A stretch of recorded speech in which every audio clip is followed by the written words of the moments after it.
पति की एक गलती ने मुझे देवर के ला दिया करीब। अब जो मिला पति कभी नहीं दे पाया। मेरा नाम विनीता है और मेरी शादी को अभी कुछ ही वक्त हुआ है। जिस शख्स से मेरी शादी हुई है वो एक प्राइवेट नौकरी में है। ये रिश्ता मेरी मर्जी से ही हुआ था।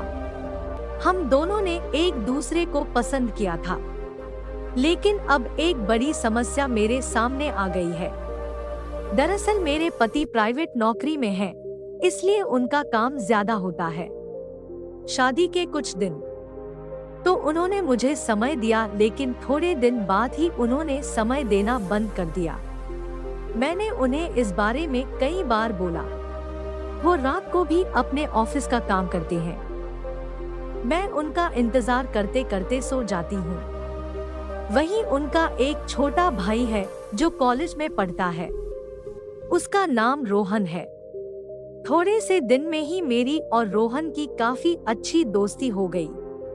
वो अक्सर मेरे पति के जाने के बाद अपनी गर्लफ्रेंड को घर ले आता था और मुझे कहता था कि भाई को न बताना। मैंने इस बारे में कभी अपने पति से जिक्र तक नहीं किया। अभी पिछले संडे मेरे पति को किसी काम के लिए बाहर जाना पड़ गया और रात को मैं और रोहन ही घर पर थे। उस दिन मैंने सुबह से लेकर शाम तक रोहन के साथ समय बिताया। हम घर से बाहर भी घूमने गए। उस दिन हम नाइट पार्टी में भी गए और हम दोनों ने ड्रिंक की।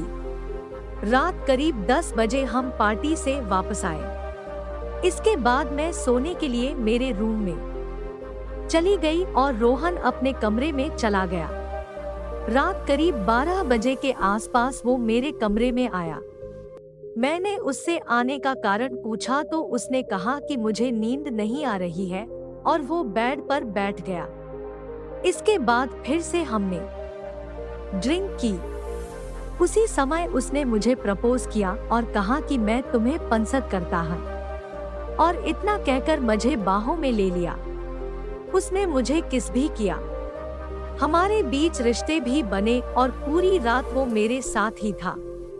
इसके बाद ये सिलसिला अभी तक हम दोनों को बीच चल रहा है। इसका सबसे बड़ा कारण मेरे पति ही है, क्योंकि उनके पास मेरे लिए समय ही नहीं था। अब मुझे समझ नहीं आ रहा कि मुझे आगे क्या करना चाहिए। विनीता कहती है कि मैं आपकी बात समझती हूँ, क्योंकि जब पति पत्नी के रिश्ते में अगर एक दूसरे के लिए ही समय नहीं हो तो रिश्ता ज्यादा दिन नहीं चल पाता। चाहे पति हो या फिर पत्नी, दोनों को एक दूसरे की फीलिंग की कद्र करनी चाहिए। दूसरी ओर आपने बताया कि अब आपके और आपके देवर के बीच में रिश्ते भी बन चुके हैं, तो मैं आपसे कहना चाहूंगी कि आपको इस बारे में आराम से सोचना चाहिए कि आखिर क्या आप अपने पति से रिश्ता खत्म करना चाहती है और तलाक लेना चाहती है। वहीं क्या आपका देवर भी आपसे शादी करना चाहता है? अगर आप ऐसा करना चाहती है तो सबसे पहले आपको अपने पेरेंट्स से इस बारे में बात करनी चाहिए और जो भी आपके साथ हुआ है उसके बारे में खुलकर बात करें। इससे जरूर आपका रास्ता निकल जाएगा। उन्हें समझाएं कि आपके बीच अब पति पत्नी वाले रिश्ते नहीं हैं।